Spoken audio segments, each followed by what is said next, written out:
kati we nafuna enamba ya Mutima nenjogerezeganya ne Mutima nangamba nedda nze sikuleeta weka nze nkuleeta mu company bosi wange nina company gye nkwatagana naye nina abawarabu be nkwatagana nabo balina company nze wenkuleeta nze nkuconnectinga buconnectings nenkolera ku bya visa biki nenkuyingiza mu company y'omuwarabu naye omuwarabu abaagala ng'ekisibo tekinnatandika omuwarabu abaagala kutambulirawo era oyina ne banno oyina group nnene ne mugamba kale naye nambuuza nti oyagala mulimu ki ne muganze sina mulimu gonna gwe nsobola kukola okujjako ekintu kyempulira kye neewulira kuvuga nze mmanyi kuvuga nangamba yiisi ate gwe nkwagala nnyo kubanga omuwarabu yansabye abaana abanaakola delivery biki ne mugamba kati ekyo kirungi kwendi ne mubuuza nti sente meka nangamba linda kwogera ku kya sente njagala ng'oli serious njagala muntu ali serious yekka oyina passport ne mukubira passport ne njimuweereza ndaga muntu biki byonna ebyetaagisa ne mbimuweereza nga tayogera na ku kya sente like omuntu okuba nga tayogera nnyo ku sente nga omuntu ono engeri gy'atayogedde ku sente alabika tali ku after money oshegeera kati wewayite ennaku nga 3 nangamba nti owaaye kati omanyi ogenda kusooka ontereka akakadde kamu n'ekitundu manye nti oli serious nga wenkugobera ku bintu byo ne mugamba naye sente sandiganye zikuwa naye kati oyina omuntu gwe nnyinza okuziwa wano nangamba nedda nze ebyange kijja kubeera beta nnyo nze siina yeeyo omuntu naye gwe oziteeka ku simu ate namba yange wagijjeewa already nze wanoonyeza tetwalabaganye so sente ezo ngenda kusindikira enamba obeeke enamba ozintere ku namba eno osegeera kati Mutima nansindikira enamba eyo njijjukira bulungi nkyaziina ne message muno mu simu yali ereeta maishara oba biki naye nga ngiina muno mu WhatsApp naye erinnya eri agamu ku mannya ereeta amannya abiri kuliko maishara oba biki ddala erinnya liri awo lya kisogasoga kati nga Mutima mugamba sente ezo nnyingi nga mugamba gwo mulimu gwo input wa sente meka era output wa sente meka nga ngamba nti input wa bukadde 4 bagenda kuba bakusasula obukadde 2 osegeera kuvuga motoka za delivery ne mugamba kale tekina buzibu naye kati nze nkakasiza ku ki kubanga mbadde nsubira okubanga oyina office wogenda okundagirira oba nina omuntu gwe ngenda okulaba maaso ku maaso mu meeting in person osegeera manye nti ono yakolagana ne Mutima osegeera oba yantuuse ewali Mutima oba in case of anything gwe nnyinza okukwatagana naye osegeera nga Mutima simulaba osegeera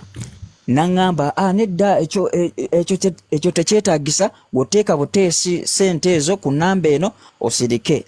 omutima ne gubeera ng'ogwesika munene ngamba asya ono Mutima abakajoni style bono tevava ku TikTok tasobola kutwala zino sente kubanga atyo kukola ki atyo okumulabisa kati nga ngamba Mutima ngamba sente ezo njagala ozintereko leero kubanga we twayogera wayite ennaku 2 olwalinga olwokusatu nansaba sente nangamba mutereko sente ezo batandika okukola ki oguba ku mpapula kati ebiseera ebyo nali siriiwo mu kibuga nali sayidizeyo eggulu ne mugamba mwana sente nziyina naye kaadi ATM mbadde nagirese waka ninda nzireyo e Kampala ngenda kuteerako sente nangamba kati gwokivuddemu kubanga abaana njagala bali serious already abaana bansabye abantu 10 bansabye abantu badriver 5 already go okutaano okivuddemu kati leka noonye bunoonye mwana mulala gwenyigawo kuba ebintu bya express nga papa nga nkubira muganda wange simu nga njigirako sente ku ATM nga mugamba toziteekako naye ziteeke ku namba yange nga kyenjagala kusigaza bujulizi na information